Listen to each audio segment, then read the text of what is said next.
Since the dawn of civilization, the powerful have conspired to twist the course of history to suit their own designs.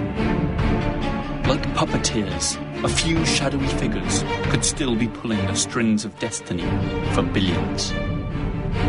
Those who cry conspiracy are usually mocked at, for sometimes the truth is so obvious it goes unnoticed. Are those merely paranoid fantasies cooked up to feed the appetite of paperback readers and web surfers, but which bear no relation to reality? Or are we living out some perfectly executed plan? Wars, revolutions, social movements, terrorist attacks. Everything is given an official explanation. But perhaps nothing is what it seems to be. Let's dare to unveil the incredible world of secret societies. United States of America, the most powerful nation of all time. A good friend to have, a terrible enemy to confront. But the world champions of democracy may be hiding a dirty little secret, because they may well be the first ever Masonic country. A nation built on secret alliances, yet still their very own citizens remain unaware. As does the entire world.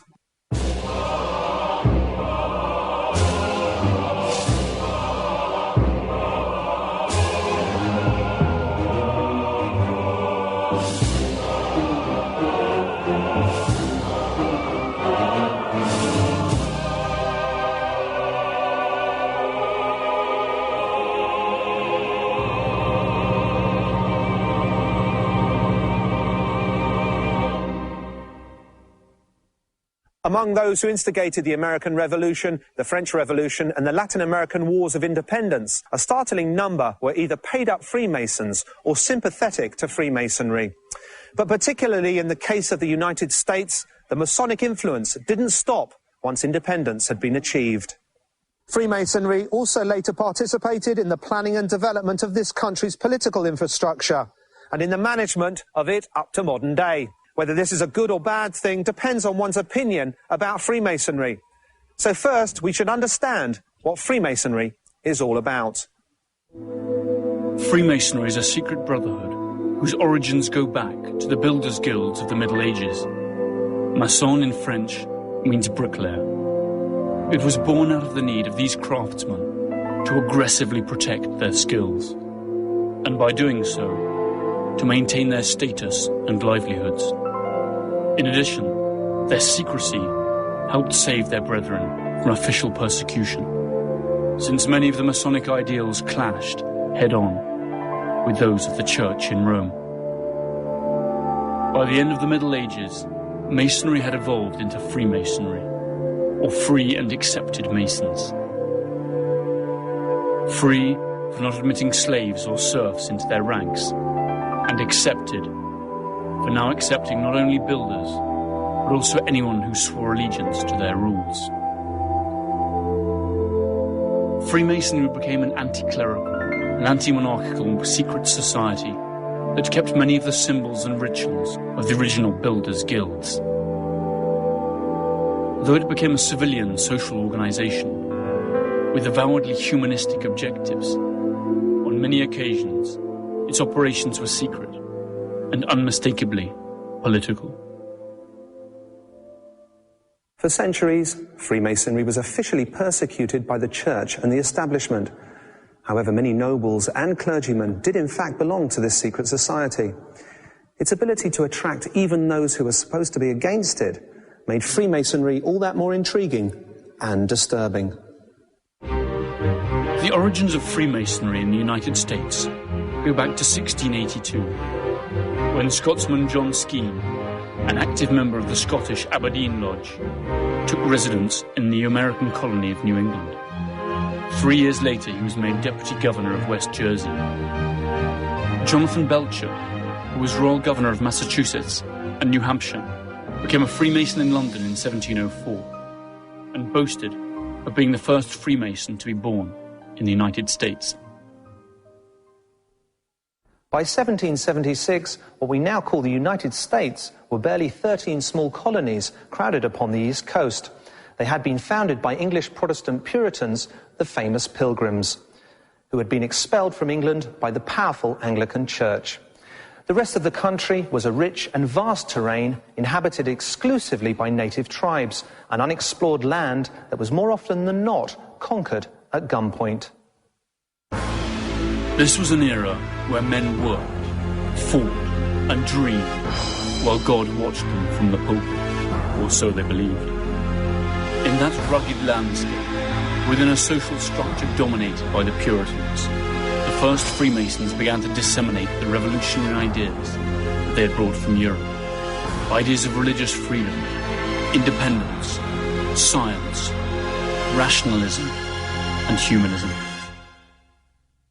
The emerging American Freemasons were strongly influenced by the Rosicrucians, another secret society that was created in Germany in the early 15th century for the study of the hidden arts. The American Freemasons adopted many of the Rosicrucians' mystical ways, as well as their Greek and Egyptian symbols. Symbols that can be seen in many American national emblems today. The Rosicrucians claimed to have founded their first American lodge in 1694 in Philadelphia, when William Penn, the Quaker who founded the first American community to advocate total religious liberty, Pennsylvania, invited Johann Jacob Zimmermann's Chapter of Perfection to leave Germany and join them. Zimmermann, a Rosicrucian, believed that Christ would return in the year 1700. So in 1694, they built an observatory on American soil to watch for the return of the Lord. To Zimmermann's regret, Jesus did not show up, and the Rosicrucians subsequently dispersed around Pennsylvania. Some of them became wandering spiritual healers who used amulets and staged ceremonies to ensure good crops and to drive away bad luck. In 1717, the Great Lodge of England was founded. It claimed authority over all other lodges in the English colonies. But the American lodges rejected the right of the Great Lodge to exert control over them, and they did not recognize its authority. The Great Lodge of England countered this by encouraging the creation of several other faithful lodges in the colonies. It's important to point out that the uprising of the American Masonic lodges against the English ones predates the American Revolution by many years. Therefore, whether this was planned or not, they became the very first bearers of revolutionary thought. As they grew in number, the vision of independence spread across the whole country. In 1776, the United States declared their independence, and soon after, their constitution was adopted. The contribution of Freemasonry in these events was fundamental, since many brethren were involved. In 1732, Benjamin Franklin was initiated into the Turn Tavern Lodge in Philadelphia. That same year, James Oglethorpe, founder of the Savannah Colony, which would later become the state of Georgia, created the Solomon Lodge. It was here that the two men destined to become the first Jewish-American Freemasons, Moses and Daniel Nunes, were initiated. Regardless of their origin, these English and native lodges spread like wildfire throughout the country, fueled by the prestige that came with being a member of them. In 1740, most respectable men in the New England colonies either were or wanted to become Freemasons. In 1773, a group of outraged Mohawks staged a protest against what they considered unfair English custom duties by dumping overboard the tea cargo of 3 ships. It was the famous Boston Tea Party. Today it is suspected that many of those supposed Mohawks were in fact disguised Freemasons who belonged to the St. Andrew's Lodge of Boston, a lodge that curiously did not convene that night. The church was particularly infuriated by the fact that many Freemasons supported deism, a Christian philosophy that believes in a personal God and upholds a purely rational interpretation of Scripture, discrediting revelation.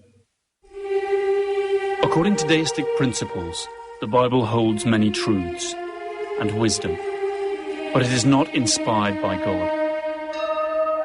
Deists also deny that Jesus is the Son of God and claim that faith is no substitute for observable facts. They do not believe in prophets or miracles. God can only be known through experience and knowledge. For the Church of England, as well as for the Puritans, deism was clearly a heresy that had to be wiped out. The persecution of heretic Freemasons was relentless, but nothing could stop them. Soon the British colonies in America would take their first great steps towards liberty, and in their footsteps, the trace of Freemasonry could be clearly seen. Freemason and revolutionary ideas blended well. Masonic principles chimed with the American culture of the era, steeped as it was in notions of fraternity, liberty, and equality. Pennsylvania was a particularly fertile breeding ground for Freemasonry, since its inhabitants considered it to be the promised land of those who had suffered persecution in Europe. Here, Freemason symbols even appeared on crockery and home furniture. Although Freemasons were in favour of equality, slavery was still in existence in the United States, and they did not accept black people.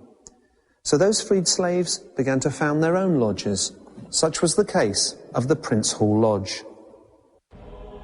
In 1775, while still under British rule, the most worshipful Prince Hall Grand Lodge was created in Boston as a segregated chapter for free blacks, named after an emancipated slave, Prince Hall.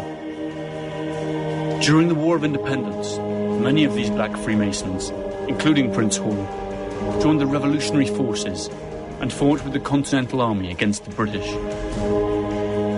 Today, the Prince Hall fraternity has over 4,500 lodges worldwide, with a membership of over 300,000 Freemasons. In 1776, the United States of America declared their independence, and soon after, their constitution was adopted. The contribution of Freemasonry in these events was fundamental, since many brethren were involved. But it didn't end there. Freemasonry's involvement went a lot deeper, and it was at the foundation of the whole governmental system. So one wonders, what previous oaths had the Freemason founding fathers taken before placing their right hand on the new constitution? And how much of what has been built since was done to protect the interest of the Freemasons? 16% of the signatories of the Declaration of Independence were Freemasons. A quarter of the signatories of the Articles of Confederation were Freemasons. And a third of the signatories of the Constitution were Freemasons. By the time George Washington took the oath of office as first president of the USA, a third of the governors of the original colonies were Freemasons too. Freemason John A.C. Muhlenberg was the first Speaker of the House of Representatives. Freemasons John J. Blair and William Cushing were justices in the first Supreme Court. Close to 46% of the officers of the Continental Army, or Independence Army, were Freemasons, as were almost half of their 78 generals. Now, if we heed to the Freemasonry's ideals of liberty and fraternity and focus on its positive contributions, maybe it wouldn't matter if the United States is a Masonic country. However, we are speaking of a secret society that for centuries has practiced strange rituals and taken mysterious oaths, and whose practices have all taken place behind closed doors. So what if the most important democracy in the world really responded to the interests of small groups of people whose actual goals are kept secret from its own citizens?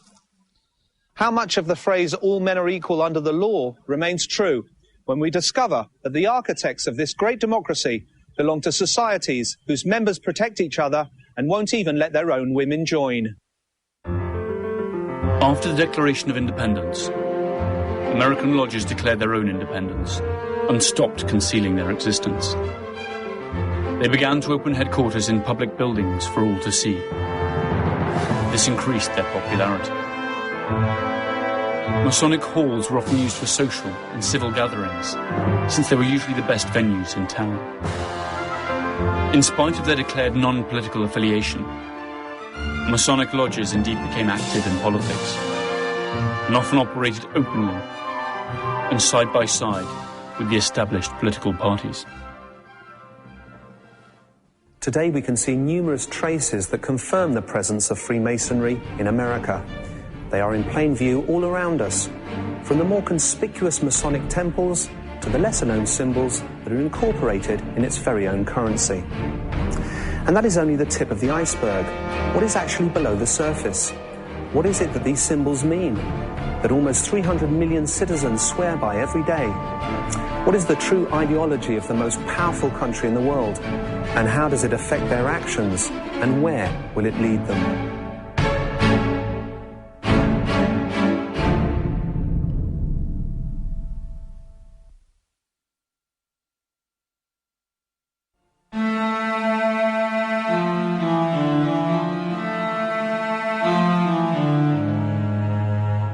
In the early 18th century, Freemason became particularly strong and influential in North America, where it played a key role in the creation of what today we know as the United States of America. Many of the USA's founding fathers were Freemasons, among them Benjamin Franklin. Franklin was a printer, scientist, inventor, politician and diplomat. In 1726, upon returning from England, he founded his own secret society, the Leather Apron Club. He was later initiated a Freeman in a Philadelphia lodge and published the first American book on Freemasonry in 1734, the year that he was named Provincial Grand Master of the Grand Lodge of Pennsylvania. In 1755, Franklin participated in the inauguration of the first Masonic Hall in Philadelphia. Without a doubt, Franklin was fully committed to the cause. But which cause was that? American? Masonic? Both, perhaps. Another famous American Freemason was George Washington, and a statue of him can still be seen today, posing as a Baphomet, a Masonic icon related to Lucifer. A mere coincidence, or does this have a more significant meaning? So what is the statue trying to tell us? The neoconservatives and ultra-religious groups in the USA today should perhaps ask themselves, what exactly are they celebrating on the 4th of July? George Washington was initiated in 1752, while still a youth in Fredericksburg, Virginia. The following year, he obtained the rank of Master Freemason. He took the oath of office as first President of the USA in the Federal Hall on Wall Street, using a Bible loaned by the neighboring St. John's No. 1 Lodge. Centuries later, another GW, George W. Bush, swore on the same Bible, though he does not admit to being a Freemason. In May 1791, George Washington announced the creation of the new country's capital city, which would rise on the banks of the Potomac River. A month later, a group of Freemasons gathered in the town of Alexandria for a ceremony in which they laid the foundation stone of a city that would soon be called Washington, D.C., and whose design would be influenced by Masonic symbolism. On September the 18th, 1793, George Washington, wearing the leather apron and ruff of a Grand Master, laid the foundation stone of the Capitol, a building that has all the hallmarks of Masonic architecture. The capital of the United States of America is perhaps the city with the most symbolism in the world. The design of its buildings, statues and monuments are true to the Freemason principles upon which the city was founded. The first blueprints of the Capitol were drawn up in August 1791 by French engineer Pierre-Charles L'Enfant. L'Enfant worked together with the American civil engineer and astronomer Andrew Ellicott, who charted the land in 1790 under the directions of Thomas Jefferson and George Washington. Except for Jefferson, they were all Freemasons. In L'Enfant's blueprints, the three most important buildings, the Capitol, the White House, and Washington's monument, the obelisk, form a right-angled triangle, where the hypotenuse is Pennsylvania Avenue, between the White House and the Capitol. The set square is the Masonic symbol, par excellence. It's worth asking why American symbols do not portray anything American. For example, the obelisk. Although it stands out in an unmistakable way, few question why this Egyptian symbol stands dominantly in the heart of the city rather than something a little more American. The answer is obelisks, like many other Egyptian constructions such as pyramids, are Hermetic symbols and therefore both Masonic and especially Rosicrucian. True to their origins as builders, Freemasons always gave fundamental importance to architectonic symbols. To this day, there are those who assert the intersection of Massachusetts Avenue, Rhode Island Avenue, Connecticut Avenue, Vermont Avenue, and K Street Northwest form a Pythagorean pentagram or five-point star, a design scheme which many evangelists and other conservative groups believe to be satanic. We can conclude that Washington, D.C. is, right from its foundational design, a symbolic evocation of Masonic principles. In the early 19th century, America was swarming with Masonic lodges, and their members were all important people in the community.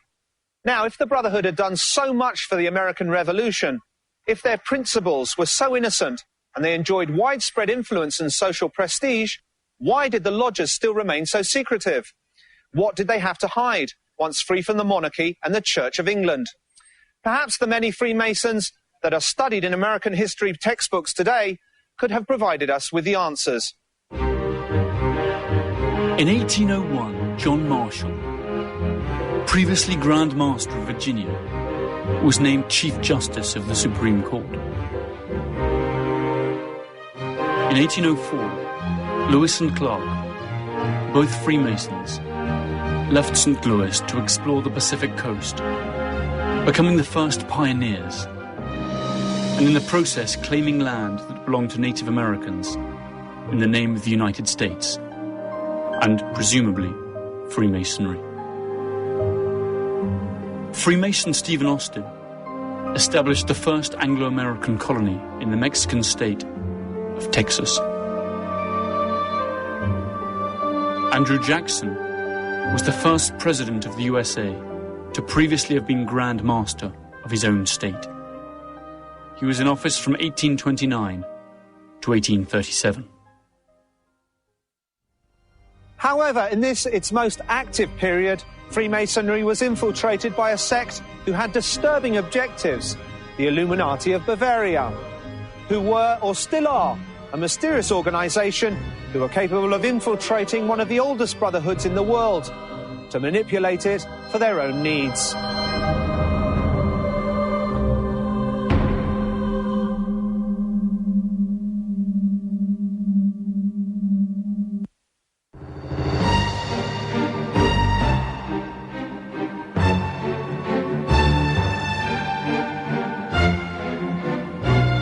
Freemasonry was undoubtedly the starting point for many of the most progressive ideas of the 18th century. In the American continent, the old European Brotherhood found a fertile soil for its anti-monarchic and anti-clergy ideas to flourish. Freemasonry had a direct and profound influence on the independence movements of Argentina, Chile, Ecuador, Peru, Venezuela, Colombia, and of course, the United States of America.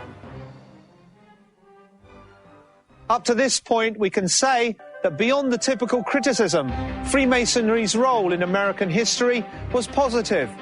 In 1776, in Germany, the Order of Illuminati of Bavaria was founded. This was an organization created by a megalomaniac that very soon infiltrated almost all the European Freemasonry and perhaps the American lodges too. The Illuminati proposed putting an end to religion and all established government to create a new world order. When they were exposed, people began to panic, and the whole of Freemasonry was subject to suspicion. And from this, it would never fully recover. In 1776, just a few months before the American Declaration of Independence, the Order of the Illuminati was founded in Bavaria, in what is today part of Germany. Their founder and driving force was Adam Weishaupt, an eccentric idealist and a true megalomaniac, who, inspired by the ideas of Rousseau, went in a quest to satisfy his own vaulting ambitions. Just like the great philosopher, Weishaupt upheld that man should embrace his pure, natural state and govern himself.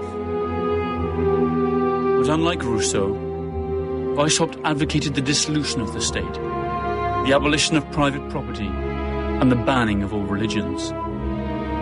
He wants to recast all existing societies and cultures into a single secular order, one that he himself would rule. Adam Weishaupt intended to be a true world dictator. The Order of the Illuminati spread throughout Europe and grew strong among Freemasons and the nobility, until they were eventually discovered and their ambitions thwarted, or so it was believed at the time. However, it is suspected that years later, the French Revolution and its subsequent phase of terror were carefully staged and managed by the Illuminati. In 1798, their presence was reported in America, causing the infamous New England Illuminati panic. If, since 1776, the Illuminati had infiltrated Freemasonry, one could ask how many of the founding fathers were Illuminati as well as being Freemasons. This possibility was perfect ammunition for the enemies of Freemasonry. With the Declaration of Independence, the United States established freedom of worship. The religious and conservative sectors were furious, and an anti-Masonic campaign was soon up and running. The New England Illuminati panic could have been a manufactured propaganda campaign designed to nullify the actions of the founding fathers, or it could have been genuine. The fact remains that John Adams, the second President of the United States, designated May the 9th as a day of fasting and worship to implore the heavens' mercy and blessing for the imperiled nation. After this statement from Adams, the paranoia of the Illuminati became hysteria. The prestigious Reverend Jedediah Morse of Boston devoted 3 months of sermons to condemn what he called a conspiracy to attack the true religion and liberty. He held the Illuminati responsible of attempting to destroy the system, unleash chaos, and take control of the world. Morse based his theories on those of Scottish Freemason John Robison, who maintained that the Illuminati, who attacked thrones and altars, had already established themselves in the United States. Morse's sermons, along with the wide circulation of Robison's books and those of Abbot Augustin Barruel, stoked the hysteria and provoked sensationalist newspaper stories.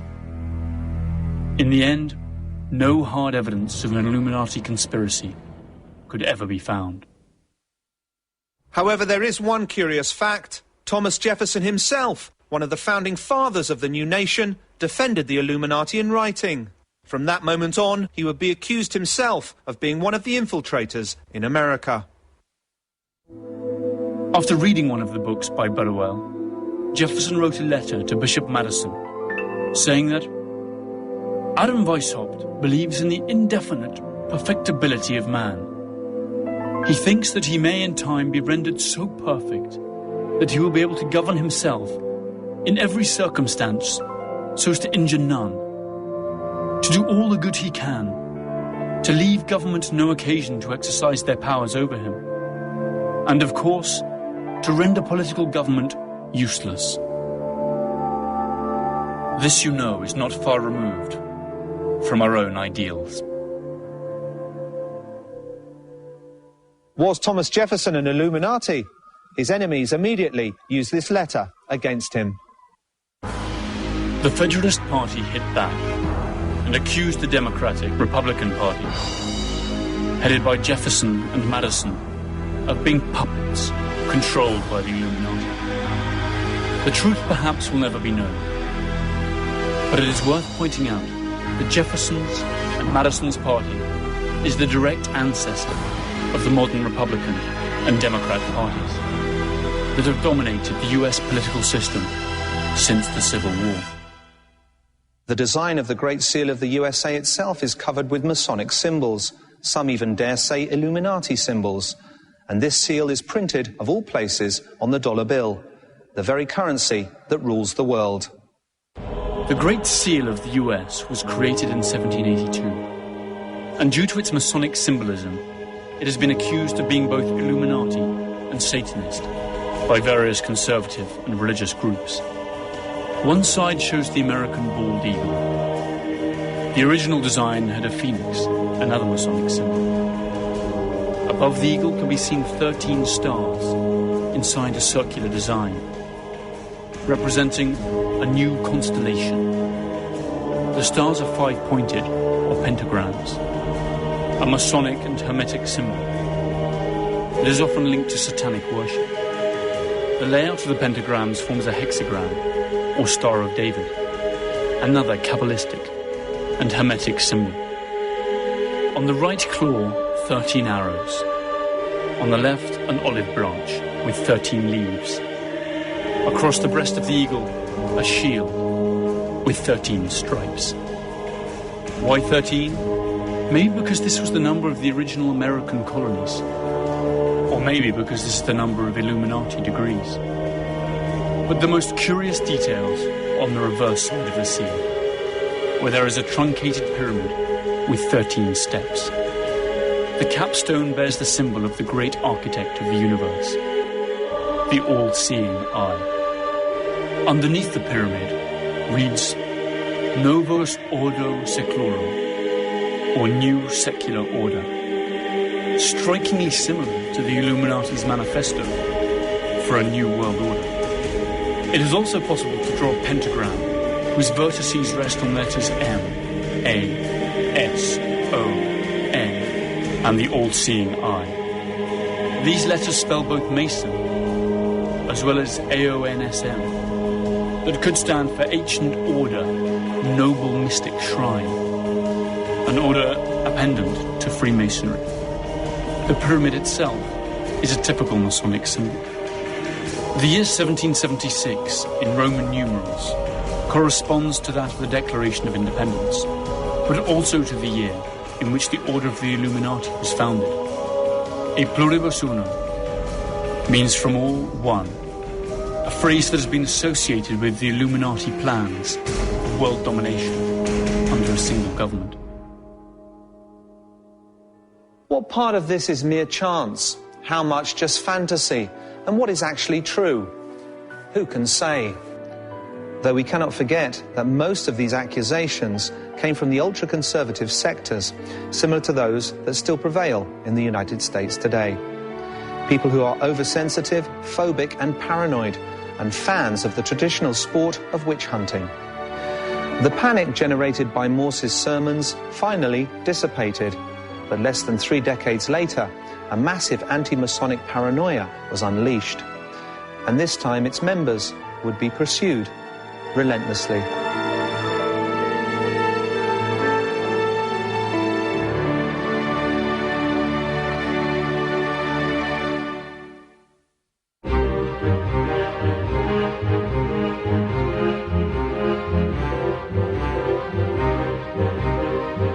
In September 1826, in the small town of Batavia, in New York State, a man named William Morgan disappeared. He was a former Freemason and a swindler who had threatened to write a book revealing the secrets of the secret society. Up until then, many anti-Masonic books had been published, but all of them had been written by outsiders. Morgan's book promised to be the first one written by an insider, and one which would reveal some of their deepest secrets. The Freemasons of Batavia first tried to burn down the print, and then managed to have Morgan accused of petty crimes. Finally, they abducted him and carried him to Fort Niagara on Lake Ontario, ordering him to cross the border into Canada. They said they gave him $500, a horse, and told him to head north and never come back. Morgan was never seen again. Without doubt, the Freemasons' reaction was horrific, but those were wild times, and America was a wild country. Many suspected that the only journey that Morgan made was to the bottom of the lake. The fact remains that nobody saw him alive again, and the episode ended in a suspicious trial that unleashed the wrath of the population, and a witch hunt followed. 26 Freemasons were accused, and 6 of them faced trial, although not for murder. The verdicts were very lenient. It was widely believed that the district attorney and the judges were also Freemasons. This caused a wave of demonstrations. It began in New York and spread all over the country. Public opinion was once again inflamed. In the long run, the book was finally published by a daring associate of Morgan's. The paranoid and scandalous tone of the book made it an immediate bestseller. The average American already loved to imagine conspiracies and speculate about invisible enemies. Suddenly, the honourable and prestigious society became a sinister sect in the public eye. On St. John's Day, 3,000 people went to the headquarters of the Batavia Lodge, attacked the Freemasons, and looted the premises. In every town and village, lists were published denouncing the local Freemasons. In the years that followed, anti-Masonic sentiment spread all over the United States. In the 1832 presidential election, the anti-Masonic party came in third, with 8% of the votes going to its candidate, William Wirt, a former Freemason. Freemasonry stood accused of being anti-democratic, anti-American, and anti-Christian. A cloud of suspicion was cast over all the country regarding Freemason congressmen, judges, and public servants. It would not be the last time that a ghost enemy would be created in times of elections. Between 1827 and 1837, Freemasons dropped in numbers, from 100,000 to 40,000. Of the 500 active lodges in New York, only 75 remain. Many went underground and abandoned their annual banquets and parades. But Freemasonry had thick roots that ran deep. In just a few years, thanks to a certain Albert Pike, it made an amazing comeback. And since that new resurgence, its members would once again reach the highest positions in American society. Albert Pike was a brilliant intellectual. In 1850, he was initiated into the Western Star Lodge, number 2 of Little Rock, Arkansas, and went on to accumulate more than 130 Masonic degrees.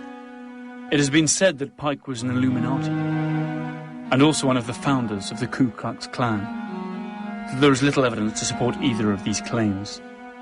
It is also said that together with Giuseppe Mazzini, a great Italian Freemason leader, he had planned 3 world wars, at the end of which the Illuminati would take over world power. This assertion is also unproven, but quite popular in websites and books. Pike brought about a Masonic resurgence through many union-like fraternities and other forms of Masonic social organizations, such as mutual benefit funds.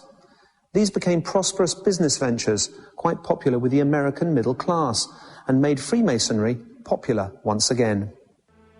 In 1885, the Statue of Liberty was presented to the United States by France to celebrate the former's centennial in 1886. There are those who say that it was really a gift from the Freemasons of the Great Orient of France for the centennial of the First Masonic Republic. The two explanations are not mutually exclusive. The statue holds aloft the torch of illumination, or the flaming torch of reason, that symbolizes the sun. Its official name is liberty enlightening the world. It was designed by a Freemason sculptor named Frederic Auguste Bartholdi. The French engineer who built it was also a Freemason, Gustave Eiffel, who also built the tower that bears his name in Paris. The foundation stone was laid in a Masonic ceremony organized by the New York Lodges in 1884. The Statue of Liberty is a perfect example of how Freemasonry can conceal its messages in clear sight of all. For more than a century, hundreds of thousands of immigrants from all over the world and hundreds of millions of tourists have greeted and admired, without knowing it, a Masonic symbol of illumination. At the beginning of the 20th century, Freemasonry was once again a powerful force in the United States. The days of persecution were long gone. Many of the key government jobs were back in their hands. Among them, the Oval Office in the White House. Theodore Roosevelt, president from 1901 to 1909, was master of the Lodge Mighting Cock, number 806 of Oyster Bay, New York. William Howard Taft, president between 1909 and 1913, was Grand Master of Ohio Freemasonry. Warren G. Harding, president from 1921 to 1923, was a degree 33 Mason in Ohio Fraternity, number 26. With the Great Depression of the 30s, the Brotherhood lost almost 600,000 members. However, Franklin D. Roosevelt, a Freemason himself, brought the country back from the brink of disaster. The Freemasons' prestige kept growing. The growth of Freemasonry lasted until well into the early 1960s. From its ranks emerged presidents and senators, including Harry S. Truman, president from 1945 till 1953. He had attained the rank of Grand Master of Missouri Freemasonry, the highest degree in the organization. The last president to be an acknowledged Freemason was Lyndon B. Johnson, who was initiated as a Mason in Texas, and whose time in office lasted from 1963 to 1969. Johnson stepped up into office following the murder of the first ever Catholic president of the USA, John Fitzgerald Kennedy. And then suddenly, Freemasonry lost its popularity. No longer was it a subject of conversation, except for books on conspiracies and dubious websites. Had Freemasonry gone out of fashion, or was it just taking a break after a job well done? It's hard to believe that a secret society, which has influenced the creation and development of the most powerful state on earth, whose presence is felt in all of that state's national symbols, has been reduced to a mere social circuit, where citizens in exotic clothes practice secret rituals that alternate with bingo events and themed balls. Today, fundamentalist groups, such as televangelists, ultra-conservative Christians, and elected but totalitarian leaders seem to flourish as they once did in the Middle Ages. It stands to reason that their historic archenemy, Freemasonry, would not yield ground that easily. Was or is Freemasonry a state within a state, a shadow government? And do they dominate the world by dominating its most powerful nation? The United States is a country with the most accessible public information on earth.